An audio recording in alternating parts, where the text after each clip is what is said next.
Louis Gohmert was on C-SPAN, which is it's funny to see Louis Gohmert on C-SPAN. You know, Louis Gohmert was my favorite character on Mayberry RFD.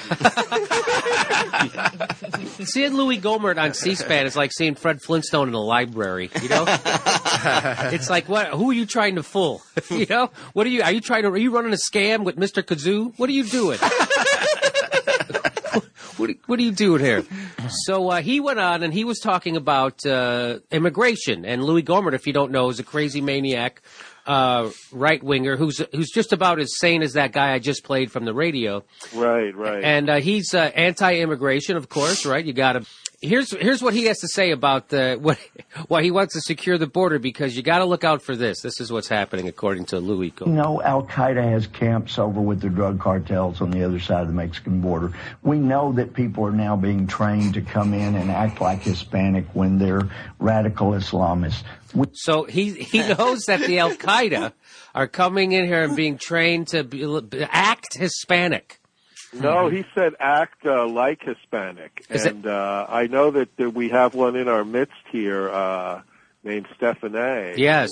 I've known her many times that she acts like Hispanic. Yes. I'm a bit suspicious. Yeah. By the way, Stephanie, that suicide vest looks great on you.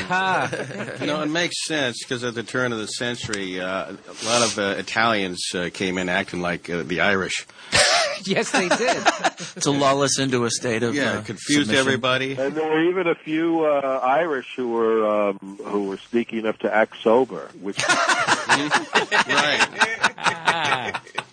And then remember when the Lithuanians were trying to be Polish, and then the Polish people were still trying to be Polish because they were Polish and failing at being Polish. That's very offensive. So let's hear. I know. I'm going to guess that the facts that he's got are coming straight from the John Birch Society newsletter. Is that your nickname for his asshole? Yeah. Okay. I'll bet it's his name. Anybody got any John Birch paper? Okay, so here, let's listen to it one more time. What do you have to say about it? As well, we know Al-Qaeda has camps over with the drug cartels on the other side of the Mexican border. We know that people are now being trained to come in and act like Hispanic when they're radical Islamists. Yeah, that's another reason to keep the Mexicans out. A lot of them are Al-Qaeda. Effing Mexicans, am I right? Now they're even taking terrorist jobs. They don't care who they... There's no end to it. They don't care. These people, they're worse than Dennis Miller. They don't care who they work for. I like he says that, so watch out, because most of those Al-Qaedas can't even make a decent enchilada. That's how you know. That's how you know. And these so-called Latinos are trying to crash our economy by taking low-paying jobs and working as hard as they can. We're on to them. I'm on to them. You know what, Jimmy? I heard they're already working on their own film, too. A Day Without My Al-Qaeda. A Day Without My Al-Qaeda, sure. They're trying to take over the country one pupusa stand at a time. It's insidious. Pupusa jokes.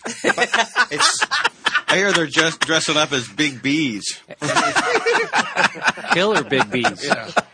You know, you can tell the Al-Qaeda Mexicans because they speak Farsi and drive cabs.